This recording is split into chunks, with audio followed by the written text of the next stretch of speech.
وَلِلَّهِ عَلَى النَّاسِ حِجُّ الْبَيْتِ مَنِ اسْتَطَاعَ إِلَيْهِ سَبِيلًا وَمَنْ كَفَرَ فَإِنَّ اللَّهَ غَنِيٌّ عَنِ الْعَالَمِينَ.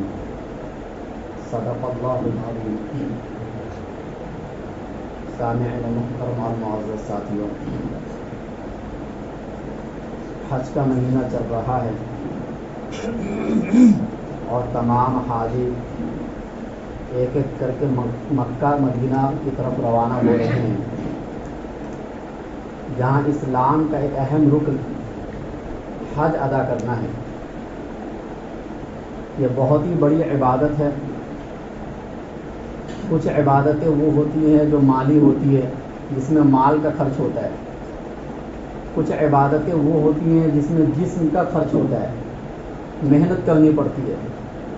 جیسے نماز ہے، نماز میں انسان کا مال کچھ بھی خرچ نہیں ہوتا ہے، لیکن محنت کرنی پڑتی ہے.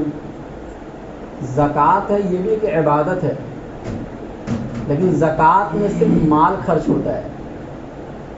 اسی طرح رمضان کے مہینے میں روزہ رکھتے ہیں، اس میں مال خرچ نہیں ہوتا ہے، محنت کرنی پڑتی ہے، جسم کا خرچ ہے، صحت کا خرچ ہے. لیکن حج ایک ایسی عبادت ہے کہ جس میں مال بھی بہت زیادہ خرچ ہوتا ہے. صرف خرچ ہی نہیں، زکوٰۃ سے بھی زیادہ خرچ ہوتا ہے، صدقہ فطر سے بھی زیادہ خرچ ہوتا ہے. ہر عبادت سے زیادہ خرچ مال کا حج میں ہوتا ہے، اور جسمانی خرچ بھی سب سے زیادہ حج میں ہی ہوتا ہے. آدمی ایک میدان سے دوسرے میدان کی طرف جا رہا ہے، دوسرے میدان سے تیسرے میدان کی طرف جا رہا ہے، کبھی صفا مروہ کے درمیان سعی کر رہا ہے، کبھی کعبۃ اللہ کا طواف کر رہا ہے. یہ سب بہت محنت والے کام ہیں، آسان کام نہیں ہے. تو پتہ یہ چلا کہ حج ایک ایسی عبادت ہے جو مالی بھی ہے اور بدنی بھی ہے، اور دونوں چیزیں اس میں بہت زیادہ مقدار میں پائی جاتی ہے. اسی لیے حج کے مہینوں میں اللہ تعالیٰ کو حج سے زیادہ کوئی بھی عبادت پسندیدہ نہیں ہے. اگر کوئی صاحب استطاعت آدمی ہے اور اللہ نے اس کو اتنا مال دیا ہے کہ وہ حج کر کے واپس آ سکتا ہے، اب پھر بھی وہ حج نہیں کرنے جا رہا ہے، اب باقی ہر عبادت وہ کر رہا ہے، تو اس کی وہ عبادت اللہ کے نزدیک اتنی پسندیدہ نہیں ہوگی جب تک وہ بندہ جا کر حج نہ کر لے. کیونکہ ہر عبادت اپنے اپنے مقام پر اور اپنی اپنی جگہ پر فرض ہے. کسی کو کسی دوسری جگہ سے ہٹا کر پہلی جگہ پر رکھنا، پہلے کو دوسرے پر رکھنا، یہ شریعت میں مقصود نہیں ہے. رمضان کے مہینے میں روزہ فرض ہوتا ہے تو روزہ ہی آپ کو رکھنا ہے، کوئی اور عبادت نہیں کرنا ہے. کوئی اور عبادت آپ کریں گے تو آپ کو عبادت کرنے کے ساتھ ساتھ گنہگار بھی کہا جائے گا. اسی طریقے سے حج فرض ہونے کے بعد اگر ایک آدمی حج نہیں کرتا ہے تو یہ سمجھیے کہ وہ مستقل ایک گناہ میں لگا ہوا ہے، اور ہر وقت اس کا گناہ اس کو مل رہا ہے. ہاں، اگر ایک آدمی کوشش کر رہا ہے اور حکومت کی طرف سے اس کو اجازت نہیں ملی، ایک الگ بات ہے، لیکن کوشش بھی نہیں کر رہا ہے، ارادہ بھی نہیں کر رہا ہے، تو پھر وہ مستقل ایک گناہ میں لگا ہوا ہے. 24 گھنٹہ وہ گناہ اس کا مل رہا ہے. اگرچہ آپ کو نماز پڑھنے کا ثواب ملے گا، روزہ رکھنے کا ثواب ملے گا، لیکن ایک گناہ بھی آپ کے ساتھ لگا ہوا ہے، بہت بڑا گناہ ہے وہ. تو اسی لیے اگر اللہ آپ کو مال اور دولت دے تو آپ سب سے پہلے حج اور عمرہ ضرور کیجئے، کہ تاکہ دنیا میں اللہ کے گھر کی زیارت ہو سکے. اب ہم اگر غور کرتے ہیں حج کی عبادت پر، تو حج ایک عاشقانہ عبادت ہے. دیکھو، نماز اور حج اصل میں یہ دو عبادت ہیں، اور نماز اور روزہ یہ تابع ہیں. اگر غور کیا جائے، عبادت کس کو کہتے ہیں؟ کہ جس میں بندہ اپنے آپ کو گرا دے اور اللہ کی عظمت کا اظہار کرے. اس کے جسم سے، اس کے افعال سے ایسا لگنا چاہیے کہ یہ کسی کے سامنے جھک رہا ہے. اصل عبادت تو اسی چیز کا نام ہے. نماز کے اندر تو یہ مکمل طور سے ہوتا ہے. ایک آدمی کھڑا ہوتا ہے ہاتھ باندھ کر، رکوع کرتا ہے، سجدہ کرتا ہے، تشہد کی حالت میں بیٹھتا ہے، اور اس کے بعد بھی اللہ سے معافی مانگتا ہے، ہاتھ اٹھا کر دعا مانگتا ہے نماز کے بعد. یہ سارے وہ افعال ہیں کہ جو ایک غلام اپنے آقا کے سامنے کرتا ہے، تو پتہ چلا نماز کے ہر افعال سے بندگی ٹپکتی ہے. اسی طرح حج بھی اسی طریقے سے ہے کہ حج میں بھی ہر افعال اگر آپ اس میں غور کریں گے تو ہر افعال سے یہی پتہ چلتا ہے کہ آپ اللہ کے حکم کے تابع ہیں. اللہ نے جیسا کہا بس ویسا ویسا آپ کر رہے ہیں. بنسبت زکوٰۃ اور روزہ کے کہ زکوٰۃ نام ہے مال دینا، کسی کو دینا، اور یہ دینا تو بہت اچھی چیز ہوتی ہے، اور یہ دینا خود اللہ کی صفت ہے. عطا کرنا، کسی کو مال اور دولت دینا، یہ خود اللہ کی صفت ہے. تو گویا کہ اللہ کی ایک صفت کے ساتھ آپ مشابہت اختیار کر رہے ہیں. یا اسی طریقے سے روزہ کا مطلب ہوتا ہے کھانے پینے سے یا بیوی سے علیحدہ رہنا، یعنی بھوک اور پیاس کی زندگی گزارنا، اور یہ بھی اللہ کی صفت ہے. اللہ نہ کھاتے ہیں نہ پیتے ہیں. تو پتہ چلا کہ ان دو عبادتوں کے اندر ان کے افعال ایسے نہیں ہے کہ جس سے بندگی ٹپکے، بس اللہ کے حکم دینے کی وجہ سے وہ دونوں عبادت بن گئے. لیکن نماز اور حج ایک ایسی عبادت ہے کہ جس میں اللہ کا حکم بھی ہے، اور اللہ کے حکم کے بعد اس کے افعال ایسے ہیں کہ جن افعال سے آپ کو بار بار ایسا لگے گا کہ آپ کسی کے سامنے جھک رہے ہیں. تو پتہ چلا یہ دونوں عبادت اصل میں عبادت ہیں. اب غور کیجئے دونوں عبادت پر. نماز میں جب آپ اللہ کے سامنے کھڑے ہوتے ہیں تو وہاں پر تصور حاکم حقیقی کا ہوتا ہے کہ گویا کہ کوئی اصل بادشاہ ہے جس کے سامنے میں کھڑا ہوں. اور جب آپ حج کے افعال ادا کر رہے ہوتے ہیں تو وہاں پر عاشق حقیقی کا تصور آپ کے ذہن میں آتا ہے کہ کوئی ذات ایسی ہے کہ جس سے بہت ٹوٹ کر محبت کیا جائے. تبھی تو آپ اپنے ہر تصور کو، ہر رسم و رواج کو آپ نے چھوڑ دیا، اور اللہ کو جو حکم ہوتا ہے آپ اسی حکم کو وہاں فالو کرتے ہیں. حج میں تو کوئی رسم و رواج نہیں چلتا نا، آدمی ہر وہ کام کرتا ہے جو اللہ نے حکم دیا ہے، اس کے علاوہ نہیں کرتا ہے. تو پتہ یہ چلا کہ نماز کے اندر حاکم حقیقی کا تصور ہوتا ہے، اور حج کے اندر عاشق حقیقی کا تصور ہوتا ہے کہ نماز یہ بتلا رہی ہوتی ہے کہ اللہ کے علاوہ اس دنیا میں کوئی حاکم نہیں ہے کہ جس کا فیصلہ اس دنیا میں چلے، جس کا حکم اس دنیا میں چلے. اور حج یہ بتلا رہا ہے آپ کو کہ اللہ کے علاوہ کوئی ذات ایسی نہیں ہے کہ جس سے محبت کیا جائے، یعنی حقیقی محبت.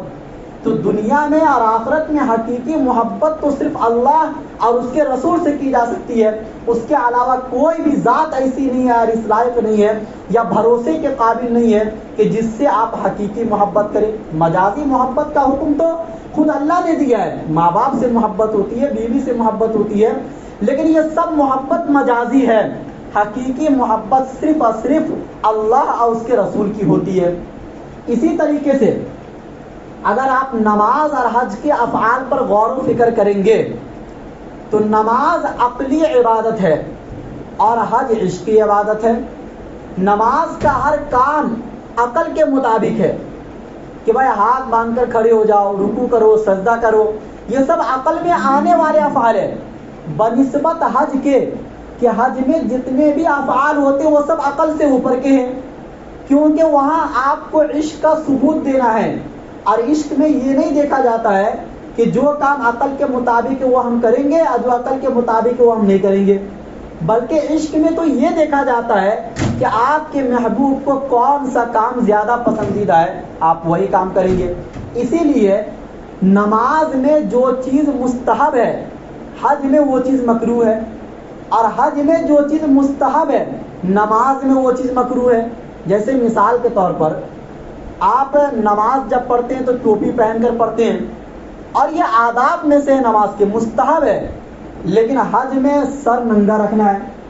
اگرچہ حج میں آپ کو نماز بھی پڑھنا ہے، لیکن احرام کی حالت میں آپ سر پر ٹوپی بھی نہیں پہن سکتے، کوئی چیز بھی نہیں رکھ سکتے سر پر، سر کھلا ہونا چاہیے. یہ حج میں ہوتا ہے، حالانکہ نماز میں کیا ہے؟ مکروہ ہے. اسی طریقے سے آپ نماز جب پڑھنے کے لیے آتے ہیں، خوشبو وغیرہ کا استعمال، یہ سب آداب میں سے ہے، اگرچہ ہم نہیں کرتے ہیں، لیکن خوشبو کا استعمال، اچھے لباس کا استعمال، یا بنی آدم خذوا زینتکم عند کل مسجد، کہ آپ ہر نماز کے وقت جو اچھا لباس ہو آپ اس کو پہن لو. جتنے اچھے لباس میں آپ نماز پڑھنے کے لیے آئیں گے اتنا زیادہ آپ کو ثواب ملے گا بنسبت حج کے، کہ حج میں آپ سلا ہوا کپڑا بھی نہیں پہن سکتے ہیں. تو دیکھو وہاں جو چیز مستحب ہے وہ نماز میں مکروہ ہے، اور نماز میں جو چیز مستحب ہے وہاں مکروہ ہے. یا اسی طریقے سے آپ جب نماز پڑھنے کے لیے آ رہے ہیں اور امام رکوع میں ہے تو حکم یہ ہے کہ آپ کو دوڑ کر نہیں آنا ہے، اگرچہ آپ کی وہ رکعت چلی جائے. مسجد دوڑنے کے لیے نہیں بنائی گئی ہے، خود اللہ کے نبی کا حکم ہے کہ آپ دوڑ کر مت آؤ، ایک رکعت ہی چلی جائے گی. اگر اتنا ہی آپ کو ایک رکعت کے چھوٹنے کا اندیشہ تھا تو آپ اور پہلے آ جاتے، لیکن اگر چھوٹ گیا تو چھوٹ جانے دو، دوڑ کر مت آؤ بنسبت حج کے، کہ حج میں ہر کام دوڑ کر ہی کرنا ہے.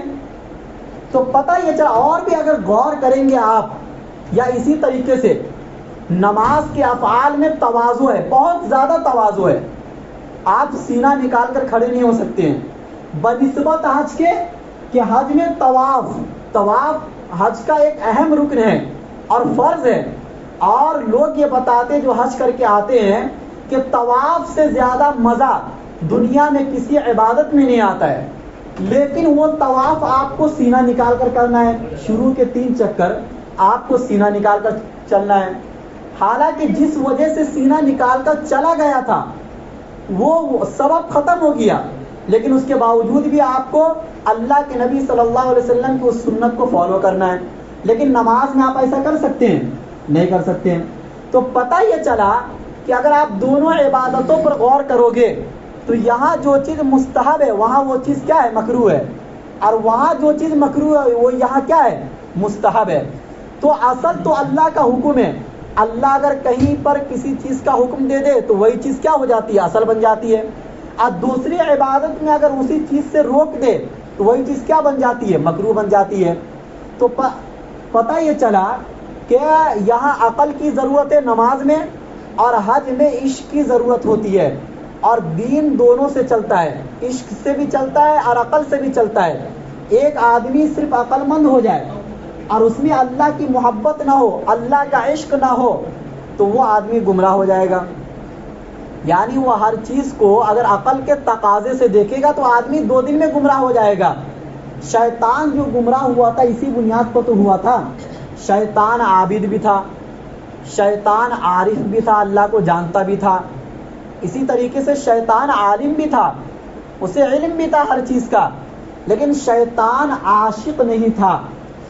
4 عین ہوتے جس میں سے 3 عین اس کے اندر پائے جاتے تھے، عالم ہونا، عابد ہونا، عارف ہونا.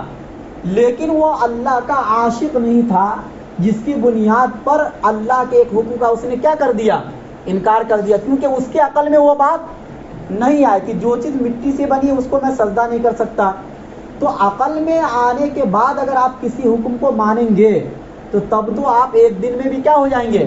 گمراہ ہو جائیں گے. تو پتہ چلا کہ دین جو چلتا ہے وہ عشق سے بھی چلتا ہے اور عقل سے بھی چلتا ہے. ایک آدمی صرف عاشق ہو اور عاقل نہ ہو تو عشق میں وہ ہر ایسے کام کو انجام دینے لگ جائے گا جس کا حکم بھی نہیں ہے، ایسا بھی ہوتا ہے. تو پتہ یہ چلا کہ آپ عشق کا بھی استعمال کیجئے اور عقل کا بھی استعمال کیجئے. اور اسلام میں اگر آپ غور و فکر کریں گے تو دونوں طریقے کی عبادت آپ کو ملے گی. عشقیہ عبادت بھی ملے گی اور عقل میں آنے والی عبادت بھی آپ کو ملے گی.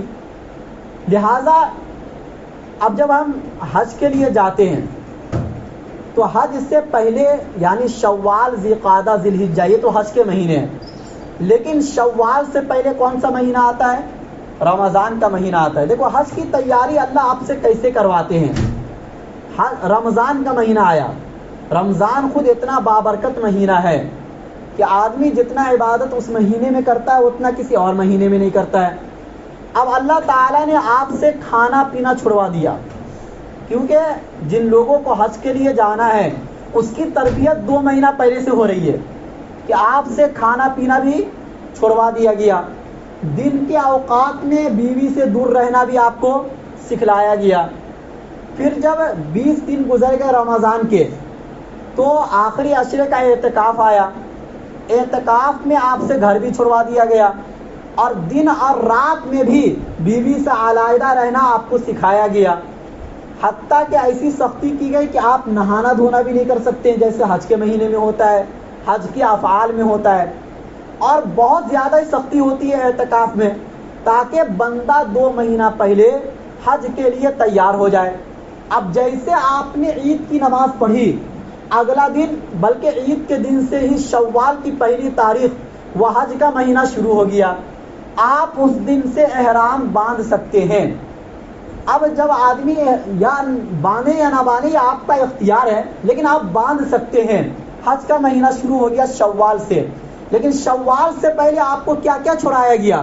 کھانا پینا چھڑایا گیا, گھر چھڑایا گیا, بیوی سے دور رہنا چھڑایا گیا آپ سے, یا اسی طریقے سے بار بار نہانا دھونا بھی چھڑایا گیا.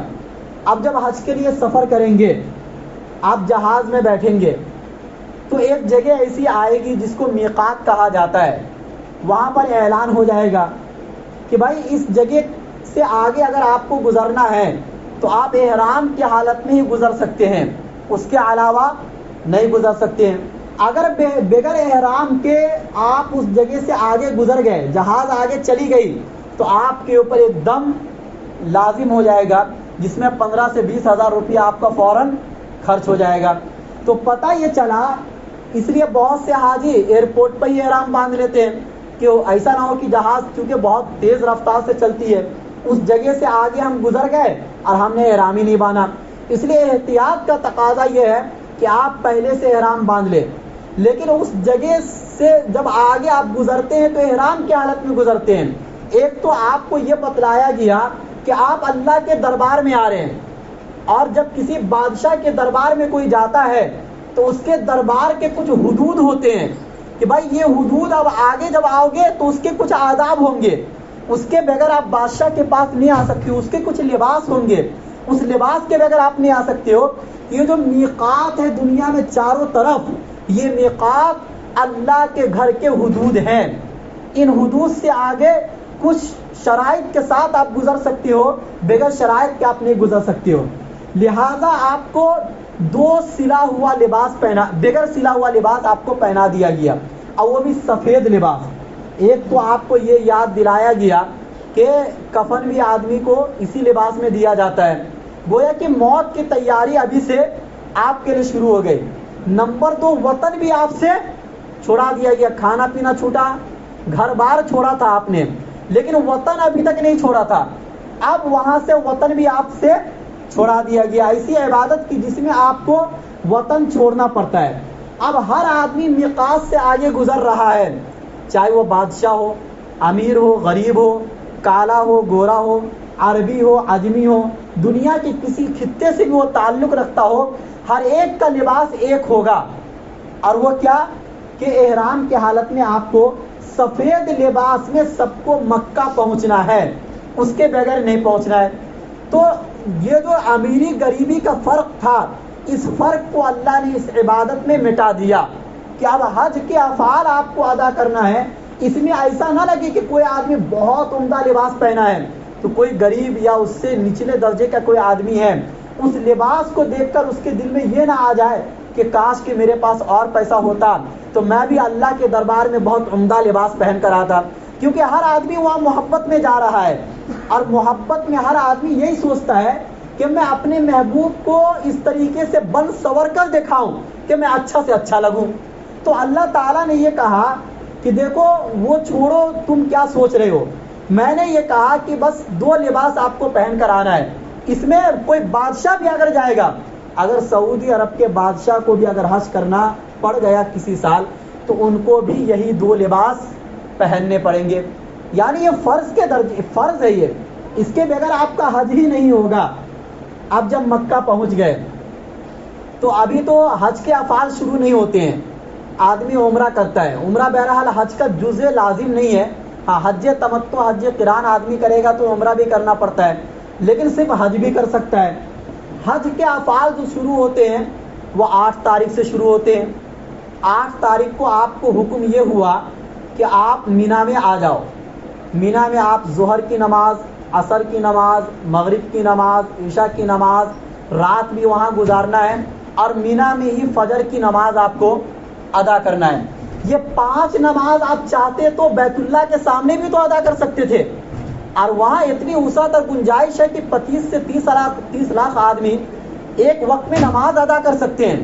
اس سے زیادہ آبادی تو یعنی بھیڑ بھاڑ رمضان کے مہینے میں ہوتی ہے، لیکن وہاں حکم نہیں ہوتا کہ میدان میں جا کے نماز پڑھو۔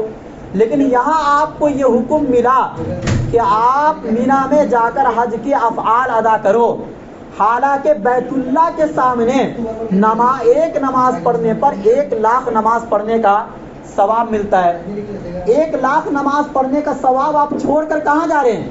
مینا میں جا رہے ہیں، جہاں 1 نماز پڑھنے پر 1 لاکھ نماز پڑھنے کے ثواب کا وعدہ آپ سے نہیں کیا گیا۔ لیکن اصل تو اللہ کا حکم ہے، اگر ایک آدمی اس حکم کو چھوڑ کر بیت اللہ کے سامنے، کعبہ کے سامنے وہ نماز ادا کرے گا تو 1 لاکھ نماز کا ثواب بھی نہیں ملے گا، بلکہ الٹا گناہ ملے گا کہ آپ نے اللہ کے ایک حکم کی نافرمانی کی۔ اس لیے حکم یہ ہوا کہ آپ کو 8 تاریخ کو مینا میں جانا ہے تو بس مینا میں جانا ہے، آپ کو سمجھ میں آئے یا نہ آئے۔ ایک دن آپ کو مکمل 5 نماز کے اوقات وہاں گزارنا ہے۔ 9 تاریخ کو فجر کی نماز تمام حاجی مینا میں ادا کرتے ہیں، اور اس کے بعد حج کا سب سے بڑا رکن میدان عرفات پہنچنا، جس کو اللہ کے نبی صلی اللہ علیہ وسلم نے فرمایا کہ اصل حج تو میدان عرفات کا قیام ہے۔ اب حاجی وہاں سے عرفات کی طرف روانہ ہوتا ہے۔ عرفات مکہ کے حدود سے باہر ہے، اس لیے کہ مکہ بھی تو ایک شہر ہے۔ اللہ نے یہ کہا کہ شہر سے دور چلے جاؤ، ریگستان میں چلے جاؤ، آبادی سے باہر چلے جاؤ، اور وہاں جا کر پرسکون ہو کر میری عبادت ادا کرو۔ میں دیکھوں کہ تم مجھ سے کتنا محبت کرتے ہو، کتنا پیار کرتے ہو۔ میری محبت میں تم اپنے وطن کو بھی چھوڑ دیے، لباس بھی چھوڑ دیے۔ اچھا، لباس چھوڑنے کے بعد ہر ایک کا نعرہ بھی ایک ہے۔ ایک آدمی اردو بولتا ہے، کوئی فارسی بولتا ہے، کوئی ہندی بولتا ہے، کوئی انگریزی بولتا ہے، کوئی عربی بولتا ہے، لیکن نعرہ سب کو ایک دیا، لبیک اللہم لبیک، لبیک لا شریک لک والملک لا شریک لک ان الحمد والنعمت والملک لا شریک لک۔ یہ ترانہ سب کو دیا گیا۔ اب کوئی ایسا نہ ہو کہ کوئی انگریزی بولتا وہ یہ کہے کہ مجھے یہ ترانہ نہیں آتا ہے، ہر ایک کو یہ ترانہ یاد کرنا پڑے گا۔ عربی بولنے والے کے لیے تو آسان ہے، لیکن جو دوسری زبان جانتے ہیں ان کے لیے بہت مشکل ہے۔ لیکن ایک جیسا ترانہ تمام حاجی کی زبان پر ایک ہی بات ہے، ایک ہی بات ہے۔ چلتے پھرتے، اٹھتے بیٹھتے اور سوتے لیٹتے ہر وقت یہی ترانہ آپ کو گنگنانا ہے۔ یہ بتلا رہا ہے اتحاد اتفاق کی طرف کہ تمام مسلمانوں کو حج یہ پیغام دیتا ہے کہ دنیا میں متحد ہو کر رہو۔ کسی کی زبان کیا ہے اس سے کوئی فرق نہیں پڑتا ہے، کسی کا لباس کیا ہے اس سے کوئی فرق نہیں پڑتا ہے، کسی کا ملک کیا ہے یا کسی کی زبان کیا ہے اس سے کوئی فرق نہیں پڑتا ہے۔ یہاں آنے کے بعد سب برابر ہے۔ جس طریقے سے اس دنیا سے چلے جانے کے بعد قیامت کے میدان میں سب برابر رہیں گے، وہاں ہر ایک کی زبان عربی ہوگی، وہاں ہر ایک ننگے ہوں گے تو بس ننگے ہوں گے، ایسا نہیں کہ کسی کے جسم پر لباس ہوگا لیکن زبان سب کی عربی ہوگی۔ تو اسی طریقے سے حج کے دنوں میں سب کی زبان خود بخود کیا ہو جاتی ہے؟ عربی ہو جاتی ہے۔ تمام افعال اس کو عربی میں ادا کرنے ہیں۔ اس کے بعد حاجی 9 تاریخ کو فجر کی نماز کے بعد عرفات کی طرف چلتا ہے۔ اب عرفات میں حکم یہ مل گیا کہ آپ کو پہنچتے ہی ظہر اور عصر کی نماز ایک ہی وقت میں ادا کرنا ہے۔ حالانکہ قرآن کا حکم یہ ہے کہ ہر نماز فرض ہے اپنے مقررہ وقت پر۔